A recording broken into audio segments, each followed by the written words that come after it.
everybody. Hi, Robert. Buddy, Robert always Keeley. good to see you. Good to see you. We're up here at Sweetwater. Yes, we're having such a good time, and we're here just to talk briefly about the Mk3 driver. Man, I tell you what, we released this.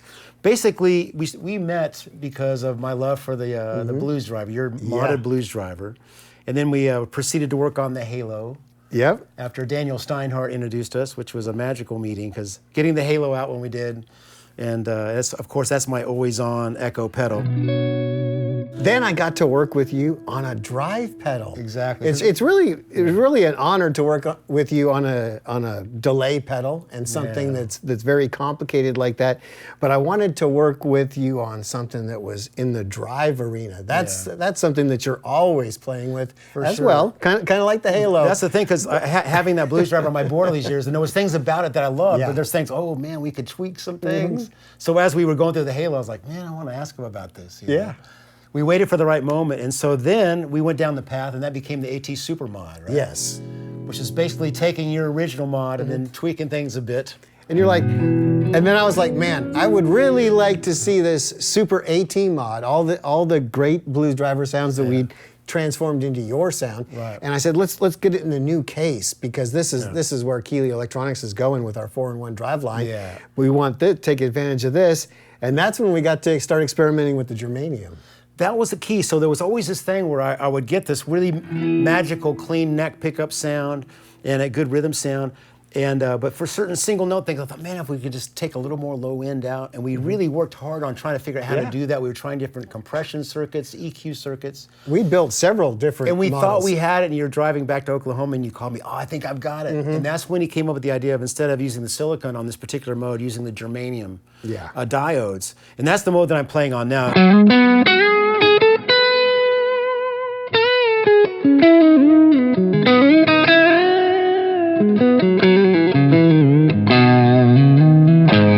So I can get down on the low end and it's not muddy.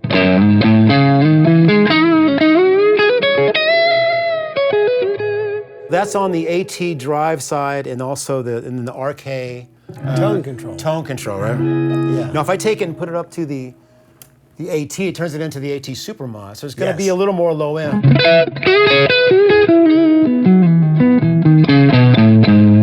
That's incredible too. I mean, that is huge. We're not mad at that.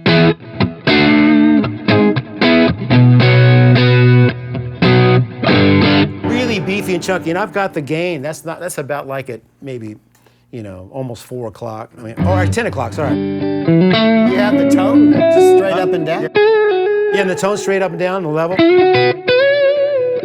But the cool thing we noticed is when we got to the Germanium, we could drive it up. Turn the tone down, level down a little bit. Let's see it. This is one of those eureka moments we didn't, I wasn't intending on doing this.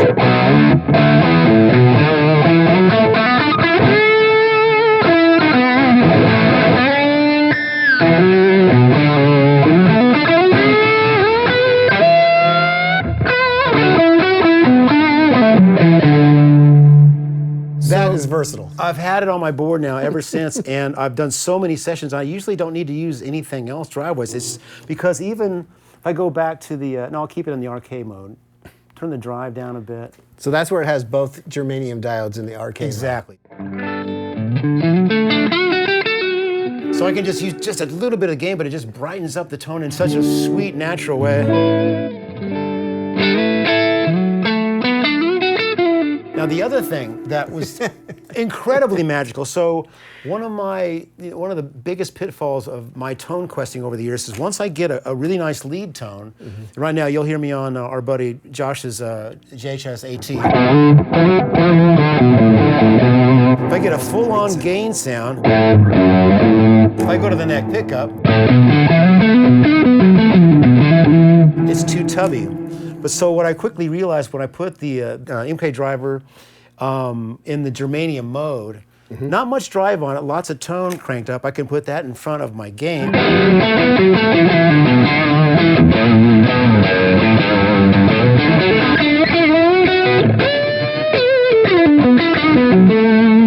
So what are you running there? So that is the Mk3 in the Germanium mode in front of the JHS AT. That's great. So if you've got a great warm lead tone, if it's amp, if it's a pedal or whatever, But you're noticing that thing where it's only sounding good in the bridge position. You go to the neck and it's too muddy. Right. This is the perfect boost to kind of just thins it out just Yeah. right. It does such a special Takes thing. out some of that Yeah. low end.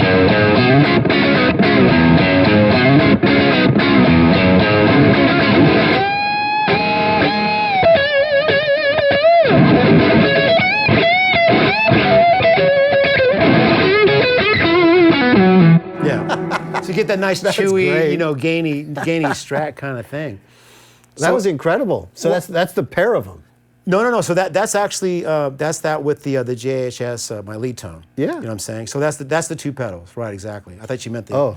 MK3. Yeah. So I mean, the wide variety of uses that I've gotten out of this pedal, but that's why I have two of them on my board, because I'll have one set for the purpose that you just heard, and then one for that is my variable. It's a neck pickup kind of sound.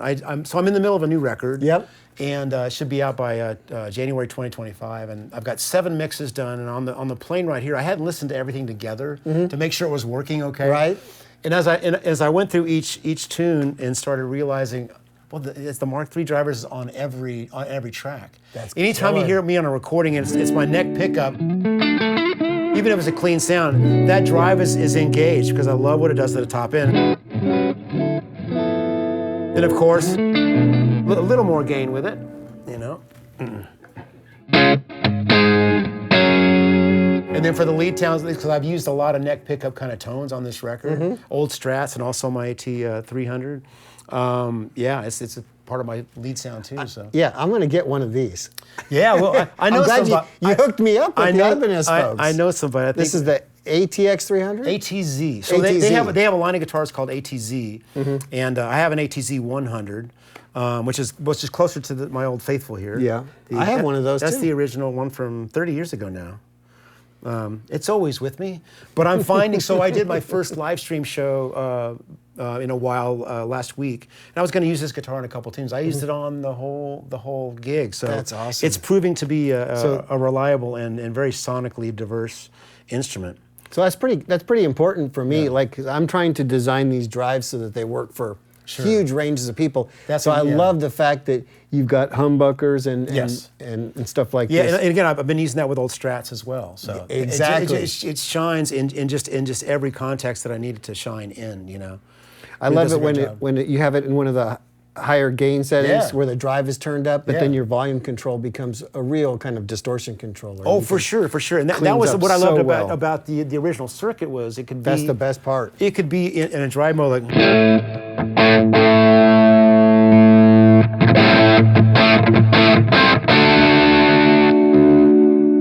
And I could use that same tone in. Exactly. That is remarkable.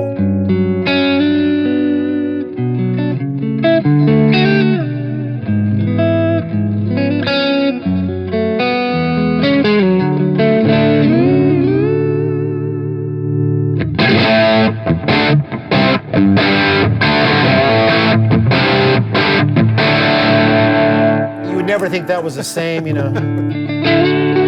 Exactly.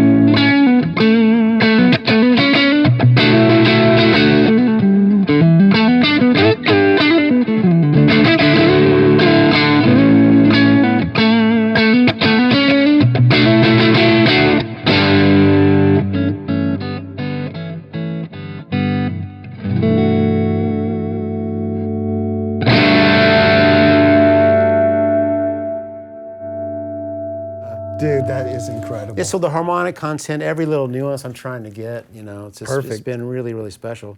So thank you for taking the time to go down the path. Oh, isn't it That's fun? been the beauty of working with Robert and his team was that, you know, they're willing to go the distance to get to what, you know, is really, truly great. You know, we didn't settle at any point, you know. It's a really special kind of drug when you get to interact with a world-class musician and both of us are turned on by the sounds. And that's what's happened with the Halo and the Mark III driver. They're just, Well, thank you, they're man. very inspiring pedals. Getting to work with you, and if it excites you, it's probably going to excite a lot of other players.